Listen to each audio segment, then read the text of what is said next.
les âmes, on se retrouve pour les énergies de la semaine du 1er novembre au 7 novembre. Qu'est-ce que ce début de mois nous réserve? Quelles sont les énergies? Nous allons le découvrir ensemble. Intervention divine, tu es certainement frustré par quelque chose qui stagne dans ta vie. Les avancées semblent lentes et fastidieuses. Malgré tout, ceci est une bénédiction. Une intervention divine se prépare. Quand le bon moment sera venu, les fruits de tes désirs vont mûrir. Bon, avec cette carte-là, ça va être une semaine un petit peu compliquée, on va dire, pour soi, parce qu'on va avoir l'impression de voir du négatif partout. On a cette impression, alors que pourtant, c'est pas le cas. C'est pas une semaine qui apporte du négatif, mais on va être plus à tiquer sur les petits trucs qui nous dérangent. C'est une semaine où on va être un petit peu aussi,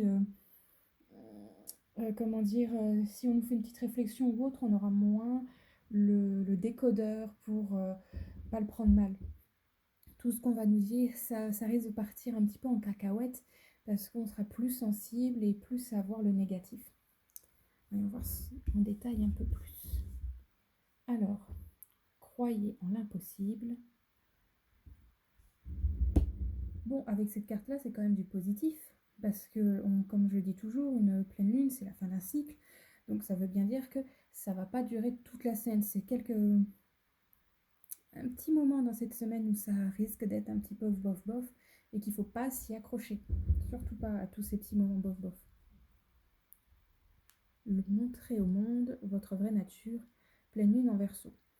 Le Verseau, on sait que c'est quelqu'un de mutable, quelqu'un qui est très dans la créativité et autres. Donc là, montrer votre vraie nature, c'est le moment d'être créatif, c'est le moment d'oser dire les choses aux gens quand ça va pas, d'oser être soi-même. C'est pas parce que vous allez voir les choses mauvaises que vous devez vous renfermer à pas d'avoir peur d'agir. Il ne faut pas avoir, parce que vous voyez tout le mauvais, d'avoir peur d'agir. C'est le moment d'agir quand même, mais justement en faisant abstraction de tout ce qui peut être négatif. De ne pas être coincé sur le négatif, sinon vous n'allez pas pouvoir vous montrer et agir comme vous devriez le faire. La fin d'un cycle difficile approche. Pleine lune en Capricorne. Bon, comme on sait, les Capricornes, c'est des gens qui sont un peu fonceurs et un petit peu têtus, mais qui sont des gens très doux malgré tout. Donc, la fin d'un cycle difficile, donc on voit bien que c'est pas facile cette semaine-là, mais que c'est vraiment pas pour durer, c'est vraiment qu'un instant.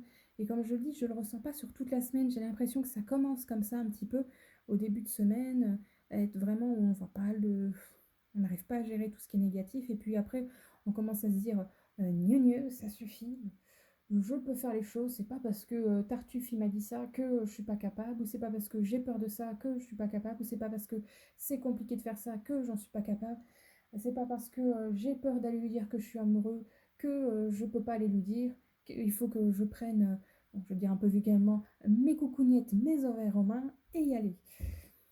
Voilà, donc c'est vraiment ça cette semaine, se donner un petit coup dans le popotin. Conclusion sont à portée de main. Éclipse de pleine lune. Donc, oui, c'est bien ce que je disais avec l'éclipse de pleine lune, c'est bien pour dire que il y a des moments où on va avoir des ratés dans la semaine comme ça avec le négatif, mais que c'est pas là tout le temps. Ouais, c'est vraiment, disons que tu as 2 jours, t'es pas bien, 2 jours t'es bien, un jour pas bien, un jour bien. Ça fait un peu ça. Bon, c'est un exemple, hein, mais grosso modo, c'est comme ça que je le ressens. Et la dernière, on va voir si elle nous apporte un peu de gaieté. Ah bah, il est temps d'abandonner la négativité, pleine lune en Scorpion.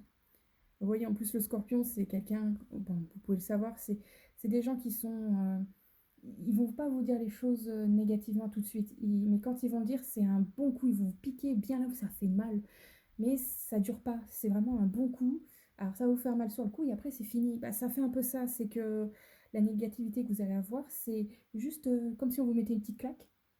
Mais la claque, elle va vous faire mal sur l'instant, mais elle va pas vous faire mal pendant des heures et des heures. C'est pas comme si on vous avait mis un coup de poing, on va reparler vulgairement, dans les coucougnettes. Là, vous allez avoir plus longtemps mal et ça peut engendrer plein de difficultés. Mais voilà, grosso modo, c'est pas une semaine compliquée, mais c'est pas une semaine douce complètement non plus. C'est plein de petits détails qui vont être un petit peu chiants. Donc voilà. Donc prenez soin de vous dans cette semaine-là. et ne vous arrêtez pas à ce qui est négatif, ça va très bien se passer. Vous avez toutes les cartes en main pour que la semaine soit bonne. Voilà, Ménin, à la semaine prochaine pour les énergies de la semaine suivante.